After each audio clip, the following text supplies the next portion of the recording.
ஸ்கீமில் வாங்கிக்கிறீங்க? என்னம்மா இந்த மிஷின் எந்த ஸ்கீமில் வாங்கிக்கிறீங்க? இது வந்து பார்த்தீங்கன்னாக்கா வேளாண்மை பொறியியல் துறை மூலிமா வந்து நம்ம ஸ்கீமில் தான் வாங்கியிருக்கிறோம். வேளாண்மை பொறியியல் துறையில் நம்ம எல்லாமே வந்து சிறு குறு விவசாய திட்டத்து மூலியமாகவே அதை பதிவு பண்ணி அதை அரசாங்கம் வந்து முன்னிருந்து நம்மளுக்கு பட்டா சிட்டா அடங்கல் எல்லாத்தையுமே இருக்குதா அப்படின்னு சொல்லிட்டு வெரிஃபிகேஷன் பண்ணி அந்த முறையில் அதுக்கு அடுத்தது வந்து பார்த்தீங்கன்னாக்கா லோன் ப்ராசஸ் பண்ணுறாங்க. நீங்கள் எல்லாமே கரெக்டாக கொடுத்துருக்கீங்க, உங்களுக்கு மிஷின் கேட்டிருந்தீங்களே, உங்களுக்கு என்ன தேவை அப்படின்னு கேட்குறாங்க. ஆமாம், நான் இந்த இடத்துல தான் வேணும், மங்களம் இடத்துல சுபம் இன்ஜினியரிங் தான் எனக்கு வேணுன்றேன். ஆனால் அவங்க வந்து எந்த இடத்துல கேட்டாலும் வாங்கி தராங்க. கவர்மெண்ட்டை பொறுத்தளவுக்கு என்ன பண்ணுறேன், எந்த கம்பெனியில் எந்த மிஷின் கேட்டாலும் வாங்கி தராங்க. நான் இந்த கம்பெனியில் தான் வேணும்னு சொல்லும்போது கொட்டேஷன் கேட்டாங்க. இந்த மிஷின் 2,80,000 ரூபாய் இந்த மிஷினோட ரேட்டு.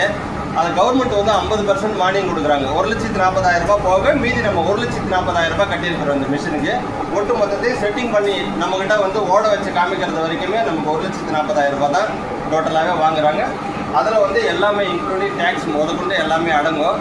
அதனால் ஒவ்வொருத்தரும் வந்து இந்த திட்டத்தின் மூலமாக பயன்பெறுங்க. அவங்கவுங்களுக்கு மாவட்டத்தில் இருக்கிற ஒரு மாவட்ட தொழில் மையத்தில் வட்டாட்சியர் இடத்துல வந்து பார்த்திங்கன்னா மாவட்ட தொழில் மையம் இருக்கும். அங்கே போயிட்டு பயிற்சி பெற்று அது மூலியமாகவும் ஒரு தொழில் தொடங்குறதுக்கு ஒரு நல்ல ஒரு சுயத்தொழில் தொடங்குறதுக்கு உண்டான ஒரு சூழல் அமைச்சிக்குங்க.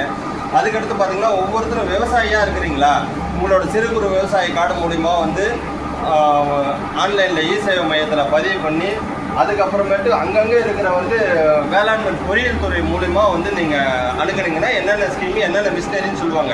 இது மட்டும் கிடையாது, விவசாயத்துறை சார்ந்தது வந்து பார்த்திங்கன்னா டிராக்டரு, அரைப்பறக்கிற மிஷினு, களை எடுக்கிற மிஷினு, இது கொண்டு எல்லா வகையும் இருக்குது. மாவு மிளகா அரைக்கிறது எல்லாமே வந்து அந்த விவசாய சம்மந்தப்பட்ட எல்லாமே அந்த ஸ்கீமில் இருக்குது.